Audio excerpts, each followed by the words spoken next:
Hello and welcome to Do the Law channel.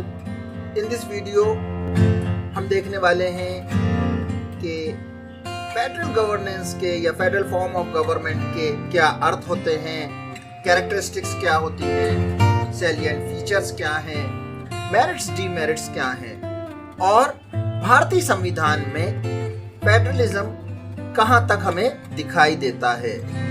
तो आइए शुरू करते हैं। पहले मीनिंग की बात करें तो फेडरल सिस्टम जैसे कि स्पष्ट हमें समझ में आता है कि कई राज्यों के बीच में एक सेंटर भी होता है और इस तरह की व्यवस्था, यानी राज्य हैं, फेडरल यूनिट्स हैं और उसके बीच में एक सेंटर है। बीच से मतलब ये है कि उन सबको गवर्न करने के लिए, तो ये फॉर्म जो है ये कहलाएगा फेडरल सिस्टम।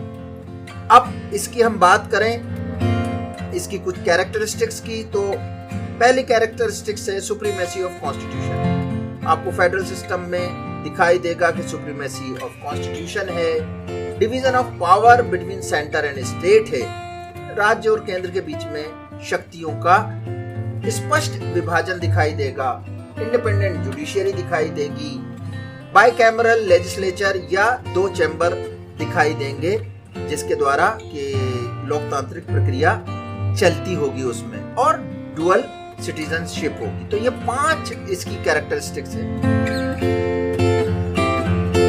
अब बात करते हैं हम कि सैलिएंट फीचर क्या है। तो अगेन लगभग वही चीजें हैं कि division of powers between states,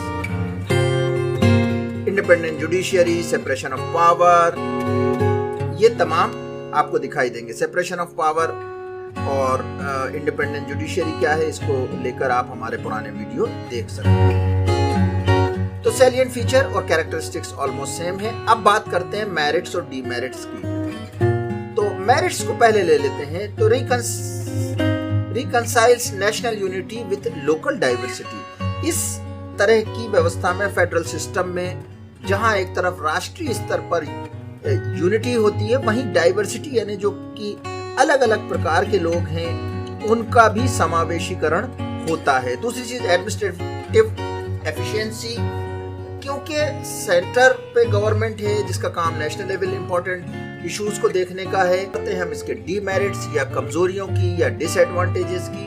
तो वीक गवर्नेंस की एक बात आती है, मैकेनिज्म क्यों? क्योंकि राज्यों के बीच में शक्ति बढ़ जाती है। इसका विरोध या इसकी बुराई यूं भी की जाती है कि स्टेट गवर्नमेंट किसी तरह के बाहरी देश के साथ जब कोई मामला तय हो रहा हो उसमें ऑब्स्टिकल लगा सकती है। मान लीजिए पश्चिम बंगाल की सरकार कई मामलों में कह सकती है भारत सरकार को कि हम इस बात पे सहमत नहीं है जो आप बांग्लादेश के साथ कर रहे हैं, या पंजाब की सरकार कह सकती है भारत सरकार को जबकि पाकिस्तान के साथ डील हो रहा हो, इत्यादि इत्यादि। तो ये उदाहरण के लिए आपको समझाने के लिए कहा। कॉन्फ्लिक्ट प्रोन, इस तरह की व्यवस्था में आपस में एक पावर की शेयरिंग को लेकर कितनी भी क्लैरिटी हो, राज्य और केंद्र के बीच में हमें दिख सकता है कि कन्फ्रंटेशन है, और ये हम भारत में कई बार देखते भी हैं। इसको बहुत खर्चीली व्यवस्था भी कहा जाता है, क्योंकि दो तरह के गवर्नमेंट को, दो तरह की सरकारों को लगातार चलाया जाना है।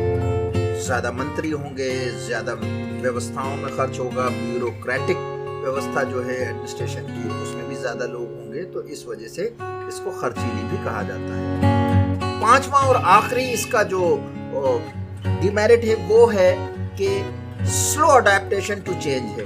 अगर किसी तरह के चेंज की तरफ पूरे देश को ले जाना है तो बाकी सब राज्यों को भी साथ लेना होगा, और इस कारण से पूरी प्रक्रिया स्लो हो जाएगी।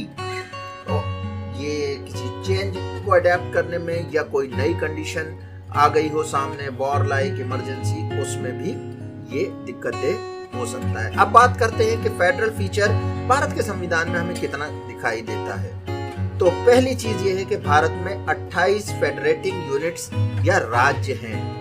दूसरी चीज है कि इसमें 2 चैम्बर्स हैं, एक राज्यसभा है जो कि अपर हाउस है और लोअर हाउस है जो कि लोकसभा कहलाता है। भारत के कॉन्स्टिट्यूशन में बड़ी एक स्पष्ट सूची है जिसके माध्यम से ये तय किया जाता है कि कौन सा कार्य केंद्र करेगी और कौन सा राज्य सरकार करेगी। इंडिपेंडेंट जुडिशियरी है, सुप्रीमेसी ऑफ कॉन्स्टिट्यूशन। तो दोस्तों ये था हमारा वीडियो फेडरेशन का जो सिस्टम है, फेडरल सिस्टम है गवर्नेंस का, उसके ऊपर।